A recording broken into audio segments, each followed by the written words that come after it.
Hello everyone. Today we will start a new chapter of history, chapter number 5. That is the revolt of 1857. 1857 की लड़ाई के बारे में आपने अपने जो एल्डर्स हैं उनसे सुना होगा, अपने बड़ों से सुना होगा कि जो ब्रिटिशर्स थे उनके साथ कितने अच्छे से इंडियंस ने लड़ाई लड़ी थी, लेकिन उसके बहुत सारे ऐसे कारण थे जिसकी वजह से ये लड़ाई लड़ी गई। आपने पहले के जो चैप्टर्स पढ़े थे उसमें ईस्ट इंडिया कंपनी का नाम आपने बहुत अच्छे से पढ़ा भी होगा और उसके बारे में जाना भी होगा। तो ईस्ट इंडिया कंपनी कौन सी थी? East India company British company थी जो कि ट्रेडिंग कंपनी के नाम से इंडिया में बनाई गई थी। यानी वो ऑर्गेनाइजेशन किसके लिए डेवलप की थी? उन्होंने trading as a trading company. शुरुआत में जब ये 16th सेंचुरी में आए थे तब इन्होंने किस तरह से काम करना शुरू किया था? ट्रेडिंग के रूप में, यानी ट्रेड करने के लिए वो यहाँ पे आए थे, लेकिन उनका जो मतलब था, उनका जो एम था वो कुछ थोड़ा अलग था। उन्होंने यहाँ पे आने के बाद जब उनकी कंडीशन देखी, इंडियंस की कंडीशन देखी, तो इनोसेंट इंडियंस थे और साथ ही साथ इलिटरेट भी थे। तो जब उन्होंने उनकी ये कंडीशन देखी तो धीरे धीरे उन्होंने जितनी भी स्टेट्स थी उनको कंट्रोल करना स्टार्ट कर दिया।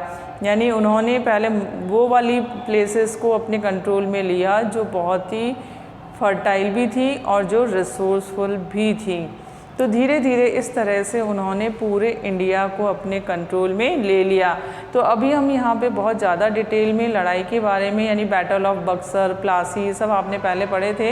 यहाँ हम बात करेंगे 1857, यानी जो रिवोल्ट हुआ था 1857 का, उसके क्या क्या कारण थे। तो जैसा कि हमने पढ़ा कि जितने भी रूलर्स थे, चाहे वो नवाब हो, किंग हो, क्वीन हो, चाहे वो कॉमन पीपल हो, चाहे वो किसी भी रिलीजन बेस्ड पर्सन्स हो, कोई ट्राइबल्स हो, मतलब हर एक व्यक्ति उनसे बहुत ज़्यादा परेशान हो चुका था। मतलब उनका जो ट्रीटमेंट था, उनके जो लॉज थे, उनकी जो क्रूअल पॉलिसीज़ थी जो उन्होंने इंडियंस पे इनैक्ट कर रखी थी, उन्होंने धीरे धीरे इंडियन मार्केट को भी ख़त्म कर दिया था और जो पॉलिटिकल कंडीशन थी उसको भी उन्होंने होल्ड कर लिया था, कंट्रोल कर लिया था। रेवेन्यू कलेक्ट करके और वो बाहर भेज दिया करते थे, यानी कि ब्रिटेन भेज दिया करते थे, और अपना यहाँ का जितना भी एक्सपेंडिचर था वो भी यहीं से लिया करते थे। तो मतलब इतना ज़्यादा जो गुस्सा था लोगों में भरा हुआ था कि अब उन्होंने सोच लिया था कि अब हमें किसी भी तरह से ब्रिटिशर्स को यहाँ से हटाना ही होगा। तो अभी हम देखते हैं कि उसके क्या क्या रीज़न्स थे। उसके कॉजेज़ में देखिए, जो कॉजेज़ हैं उसमें सोशल एंड रिलीजियस कॉजेज़ थे, उनके इकोनॉमिक कॉजेज़ थे, पॉलिटिकल कॉजेज़, मिलिट्री कॉजेज़ और इमीडिएट कॉजेज़ भी इंक्लूडेड थे, जिससे कि इंडियंस फ्रस्ट्रेट हो चुके थे, उन पॉलिसीज़ से फ्रस्ट्रेट हो चुके थे और वो चाहते थे कि ब्रिटिशर्स यहाँ से चले जाएं। The revolt of 1857 shook the British empire to its foundation. जो रिवोल्ट हुआ था 1857 का, उस लड़ाई ने ब्रिटिशर्स की नींवें हिला के रख दी थी। शुक यानी क्या होता है? हिलाना। उनकी नींव जो कि उन्होंने 16th सेंचुरी से आने के बाद जो मजबूत कर दी थी, ये लड़ाई उनकी इतनी ज़बरदस्त और ऐसी पहली लड़ाई थी जिसमें कि पूरे भारत के लोगों ने साथ दिया था। जिससे क्या हुआ, अब उनको समझ में आने लगा कि अब हमें कैसे भी करके भारत को छोड़ना ही पड़ेगा। मतलब शुरुआत 1857 से हो गई थी। Though it started as a military revolt, the causes were deeply rooted. जो कारण थे वास्तव में ये कह सकते हैं कि मिलिट्री से यहाँ उन्होंने स्टार्ट किया था। जो पिग फैट था उसका एक कारण था, वहाँ से इसकी शुरुआत हो गई थी और फिर धीरे धीरे ये पूरे भारत में फैल गया था। हाँ, ये कह सकते हैं कि जो इसकी जड़ें थी वो हर दिल के अंदर गहरे में बैठी हुई थी।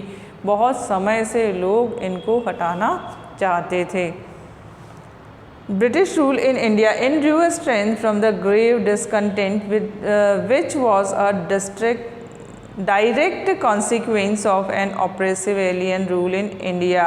मतलब ये जो ब्रिटिशर्स थे उन्होंने आगे अपने यहाँ पे जो पॉलिटिकल स्टेबिलिटी बना ली थी और धीरे धीरे पूरे इकोनॉमी को भी कंट्रोल कर लिया था, सोसाइटी को कंट्रोल कर लिया था, और मिलिट्री और बहुत सारे ऐसे कारण थे जिसको उन्होंने अपने होल्ड करने के बाद अपना पूरा अच्छे से पावर इस्टेब्लिश कर लिया था। लेकिन जो ये 1857 का वॉर था उसके बाद उनको लगने लगा कि अब हमें धीरे धीरे यहाँ से हटना ही होगा। अभी हम सबसे पहले लेते हैं social and religious causes. Social and religious causes में क्या था कि जो ब्रिटिशर्स थे उन्होंने अनएसेंस अमंग द पीपल इस तरह के नियम लागू कर दिए थे जो कि लोगों में अनकम्फर्टेबिलिटी यानी कि अनकम्फर्टेबल उनको महसूस होने लगा था कि ये इस तरह से हमारे साथ क्यों कर रहे हैं। तो उन सोशल कॉजेज़ को हम यहाँ पर सोशल एंड रिलीजियस कॉजेज़ को हम यहाँ पे देखते हैं। सबसे पहला है laws are interfered with the religion and customs of the people. जो उन्होंने लॉज बनाए थे, नियम बनाए थे, वो किस में इंटरफेयर करने लगे थे? उनके सोसाइटी यानी सामाजिक और धार्मिक कार्यों में बाधा देने लगे थे। यानी 1850 में जो उन्होंने एक्ट पास किया था, ब्रिटिशर्स ने क्या किया था, 1850 में एक एक्ट पास किया था, उसमें उन्होंने एक नया तरीका निकाला था। क्योंकि जो इंडियन सोसाइटी थी वो हिंदू बेस्ड थी, तो उसमें उन्होंने क्या किया कि अगर जो हिंदू सोसाइटी है वो उसमें इनहेरिटेड यानी क्या होता है, जो प्रॉपर्टी होती है वो क्या होता है, जितने भी उस टाइम पे क्या होता था, जितने भी उनके बेटे हुआ करते थे उनमें डिवाइड हो जाती थी। लेकिन उन्होंने उस पर रोक लगा दी और ये कह दिया कि जब तक वो क्रिश्चियनिटी अडॉप्ट नहीं करेंगे तब तक प्रॉपर्टी का डिवीज़न भी नहीं। यानी वो क्या कराना चाहते थे, रिलीजन को चेंज करवाना चाहते थे। The act of 1850 change the Hindu law of property and enabled a convert from Hinduism the people who adopt Christianity to inherit the wealth and property of his father। सिर्फ उन्हीं को ही संपत्ति लेने का अधिकार था, अपने पिता की संपत्ति में लेने का अधिकार था जो कि क्रिश्चियनिटी को एडॉप्ट कर रहा था, और जो हिंदू ही थे उनको कोई अधिकार नहीं दिया गया था।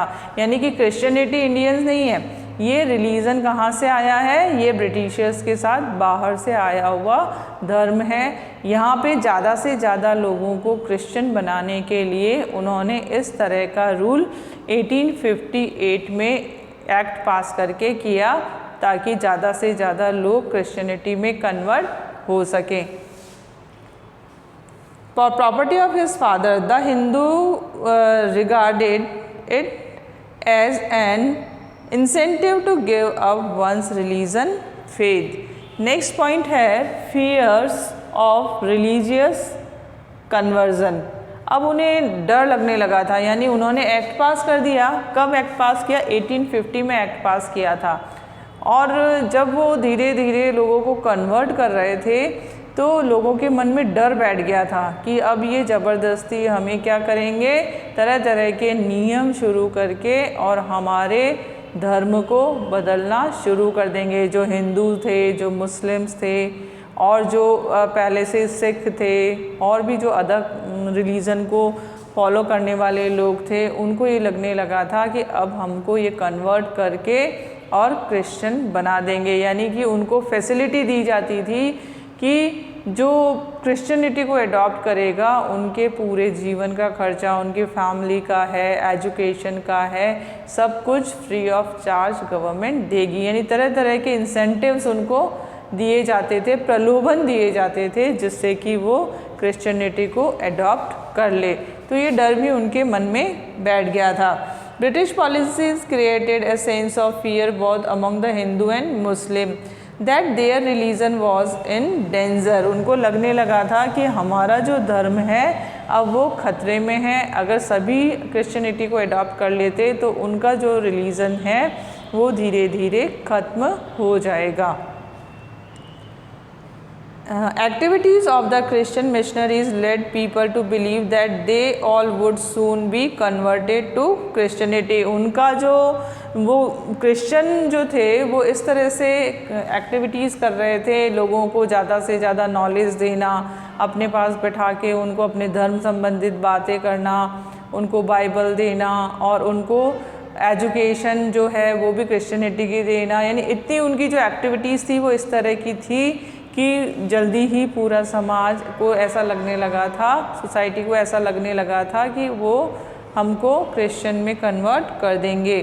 But many Indians begin to feel that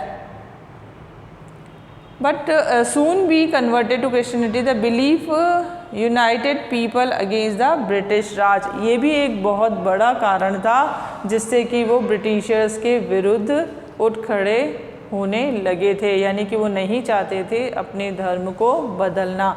next point है response to the reforms done by the British.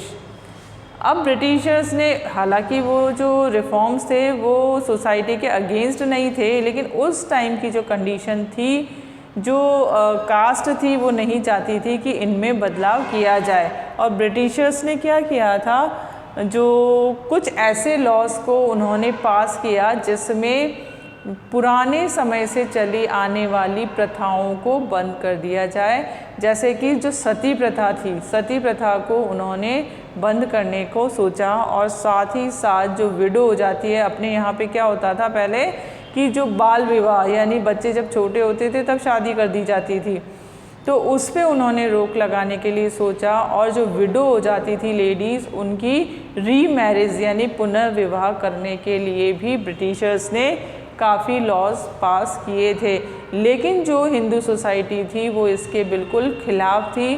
वो नहीं चाहती थी कि अब इनमें किसी भी तरह का बदलाव किया जाए।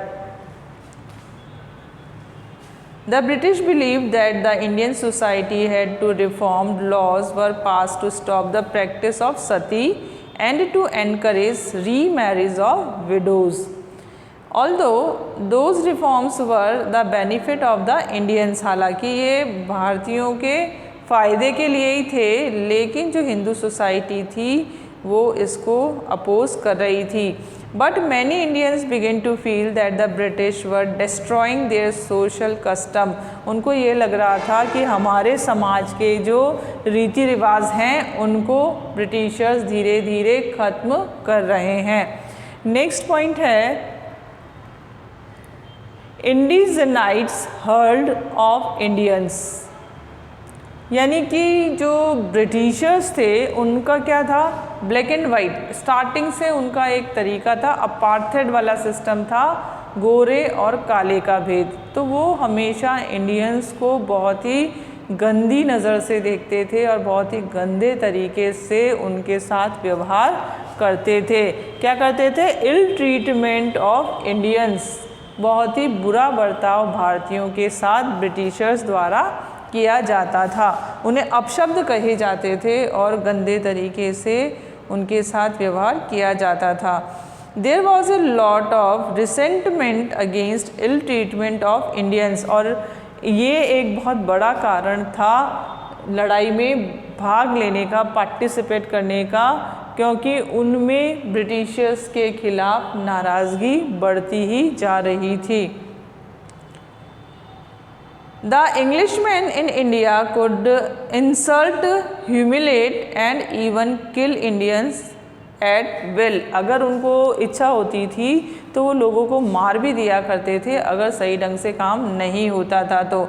और इसके अलावा उनकी इंसल्ट की जाती थी, अमानवीय कृत्य करने के लिए उन्हें मजबूर किया जाता था ताकि वो उनका जैसा वो कहें वैसा काम करें। Every native was supposed to salute Englishmen। जैसे ही उनका ये मानना था कि जितने भी भारतीय हैं, अगर हम निकले, यानी कि अगर कोई भी इंग्लिशमैन या ब्रिटिशर्स निकलता है तो हर एक इंडियंस को ये चाहिए कि वो उनको सैल्यूट करे, सलाम या नमस्ते मतलब अभिवादन करे, कह सकते हैं कि उनका अभिवादन किया जाना चाहिए। और अगर अभिवादन नहीं किया जाएगा तो फिर वो उनको ह्यूमिलेट करते थे। Indians was not allowed to travel in the first class compartment in trains। Indians जो थे उनको जैसे ट्रेन में क्लासेस होते ना, first class, second class, third class, तो इंडियंस किस में अलाउड थे? सेकंड क्लास और या फिर लास्ट कंपार्टमेंट जो होता था थर्ड क्लास, उसी में इंडियंस अलाउड होते थे। जो एसी कंपार्टमेंट होते थे, फर्स्ट क्लास कंपार्टमेंट होते थे, उसमें इंडियंस को अलाउड नहीं था। एक किस्सा शायद आपने, जो एक इंसिडेंट आपने महात्मा गांधी जी के बारे में भी सुना होगा कि उनको भी एक समय उनके सामान के साथ उस समय बाहर फेंक दिया गया जबकि वो फर्स्ट क्लास में बैठ गए थे, जबकि उनके पास टिकट था। टिकट होने के बाद भी, रिजर्वेशन होने के बाद भी उनको उनके सामान के साथ रेलवे स्टेशन पे बाहर फेंक दिया गया, धकेल दिया गया, जिसकी वजह से भी बहुत गांधी जी मतलब जो महात्मा गांधी थे उनको भी ये बहुत ही अपमानजनक लगा था। और इसी तरह के अपमान समय समय पर और जो इंडियंस थे उनके भी होते ही रहते थे, उनको अलाउड ही नहीं था। मतलब जहाँ भी ब्रिटिशर्स जाएंगे उन जगहों पर इंडियंस अलाउड नहीं थे। उनके लिए स्कूल्स अलग थे, उनके लिए जो एंटरटेनमेंट प्लेसेस होते हैं वो डिफरेंट होते थे, सी बीच अलग होते थे, मतलब जहाँ जहाँ वो मूव करते थे होटल्स अलग होते थे, उन जगहों पर उनको जाने ही नहीं दिया जाता था। Indians were not allowed to travel first class. They were denied promotion to government jobs and the opportunity to apply for high post। यानी कि जिस पोस्ट के लिए उन्हें रख लिया गया है वर्किंग क्लास के लिए, उससे आगे यानी बड़ी पोस्ट के लिए उनको कभी भी प्रमोट नहीं किया जाता था। और साथ ही उनके लिए ये भी रेस्ट्रिक्शंस थे, प्रतिबंध लगाए हुए थे कि वो उनके लिए अप्लाई भी नहीं करेंगे, चाहे कितनी भी उनमें एलिजिबिलिटी हो, लेकिन वो उनके लिए यानी हाई पोस्ट के लिए, हाई रैंक के लिए अप्लाई भी नहीं करेंगे। यानी जितना काम उनको दे दिया गया है सिर्फ वो ही काम उनको कंप्लीट करना होता था और आगे के लिए उन्हें किसी भी तरह का अवसर नहीं दिया जाता था। दे वर डिनाइड टू प्रमोशन, यानी उन्हें प्रमोशन भी नहीं दिया जाता था और न ही आगे के लिए कोई अपॉर्चुनिटी दी जाती थी। अब नेक्स्ट पॉइंट है apprehension about English education. English education तब तक भारत में नहीं हुआ करती थी। क्यों नहीं हुआ करती थी? क्योंकि ब्रिटिशर्स से आने से पहले उर्दू, हिंदी और सम अदर लैंग्वेजेस होती थी, लेकिन ब्रिटिशर्स के आने के बाद इंग्लिश की भी शुरुआत हो गई। वो तो उस टाइम शुरुआत हुई थी, लेकिन जैसे जैसे ब्रिटिशर्स ने आगे बढ़ते गए उन्होंने अपने जो इंग्लिश लैंग्वेज थी उसको भी कंपलसरी कर दिया कि अब स्कूल्स में इंग्लिश भी पढ़ाई जाने लगेगी। The Christian missionaries had to establish a number of schools. बहुत सारी क्रिश्चियन मिशनरीज़ को स्कूल ओपन करने की परमिशन दे दी गई और उन्होंने हर जगह पर काफ़ी स्कूल खोले।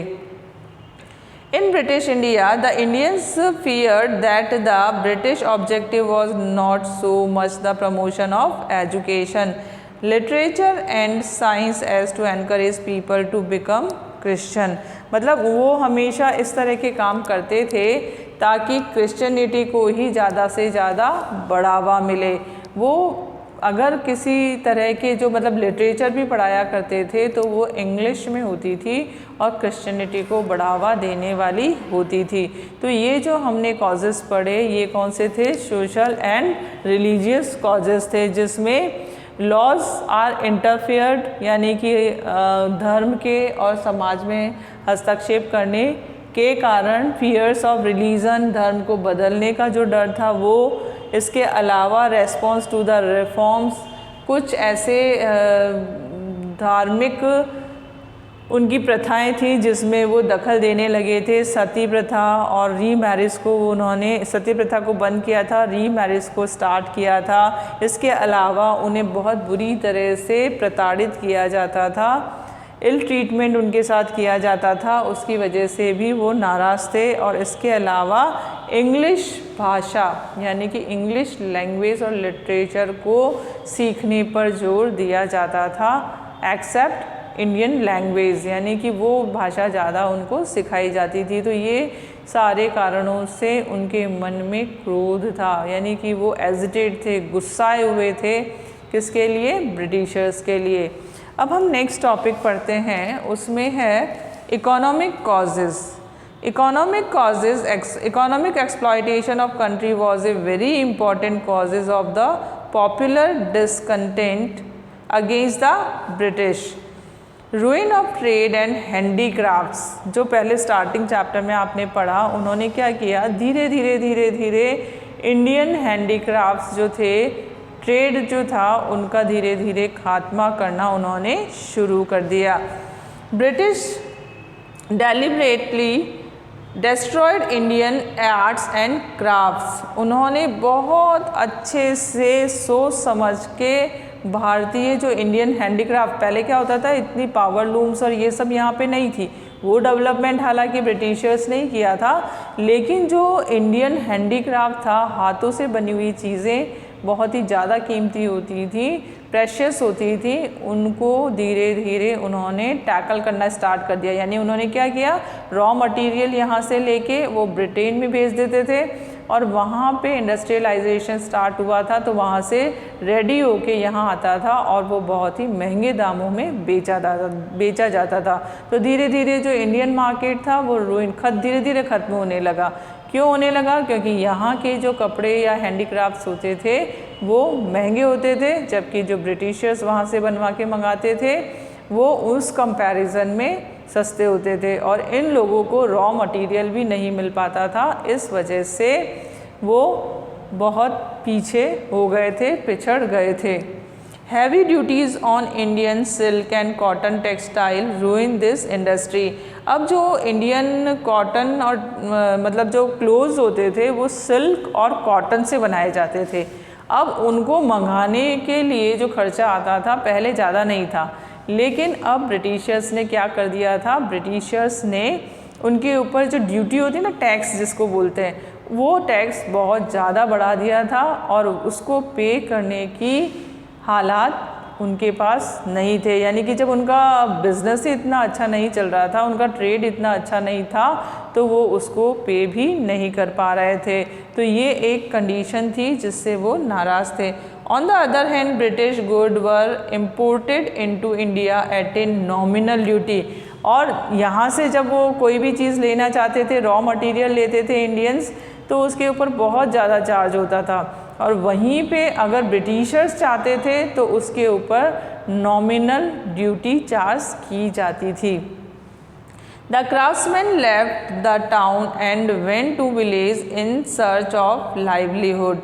As a result famous manufacturing town of Dhaka, Murshidabad and Surat were completely deserted. अभी क्या हुआ था कि कुछ फेमस, जैसे ढाका की मुस्लिम है, मतलब अब बांग्लादेश में चला गया है वो, लेकिन पहले जब इंडिया में था तब हर एक जगह की कोई ना कोई चीज़ फेमस थी। जैसे सूरत की फेमस थी, मुर्शिदाबाद की फेमस थी, तो जयपुर का फेमस था।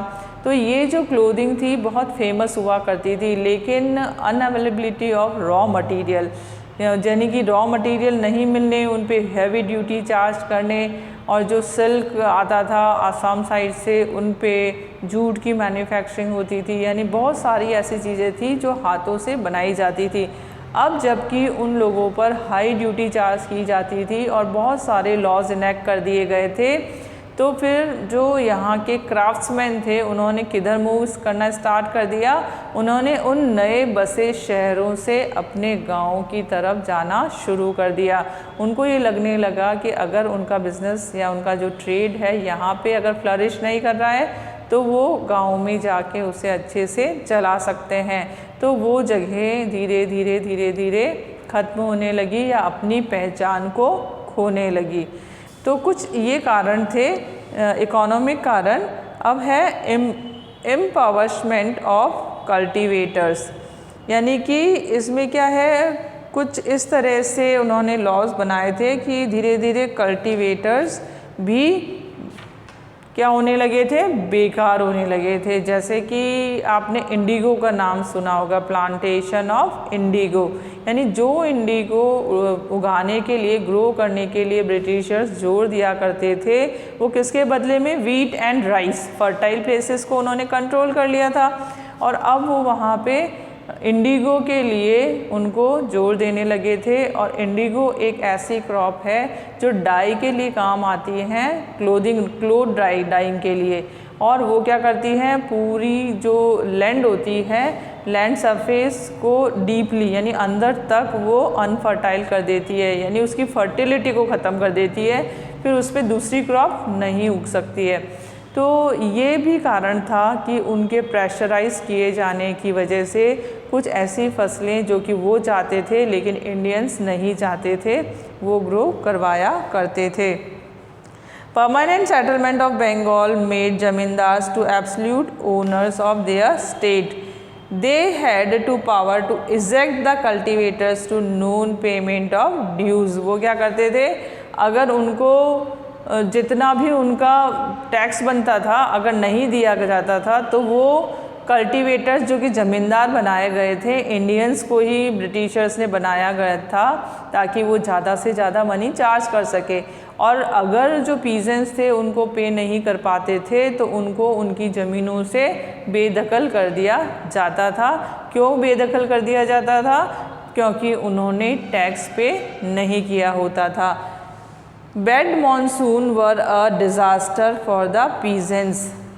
अब जो बैड मानसून, अगर बारिश अच्छी नहीं होती थी, जो हार्वेस्ट होता था वो अपने आप ही क्या हो जाता था, डिस्ट्रॉय हो जाता था, यानी कि उनकी क्रॉप रोटेशन फेल हो जाता था। ये अपने आप में एक बहुत ही बड़ा कर्ज था पीजेंट्स के लिए। और अगर डिस्ट्रक्शन हो गया है, क्रॉप रोटेशन फेल हो गया है, तो भी उन्हें क्या करना होता था, उन्हें टैक्स पे करना ही होता था, चाहे किसी भी तरह से किया जाए।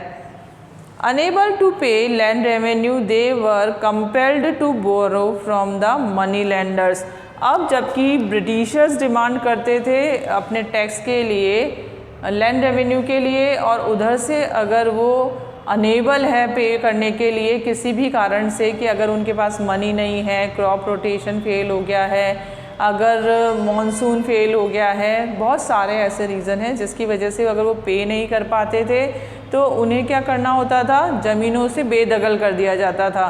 तो उससे बचने के लिए वो अपने ही गांव के, यानी कि जो विलेज के हेडमैन होते थे या मनी लैंडर्स यानी उधार देने वाले होते हैं ना, डेबिट दे, उनसे वो उधार लिया करते थे, मनी बोरो किया करते थे। उधार, मनी बोरो करने का मतलब उधार लेना, वो उन लोगों से मनी बोरो किया करते थे जिसे वो वापस चुका ही नहीं सकते थे। क्यों नहीं चुका सकते थे? क्योंकि वापस नेक्स्ट सीज़न पे उनकी यही कंडीशन स्टार्ट हो जाया करती थी।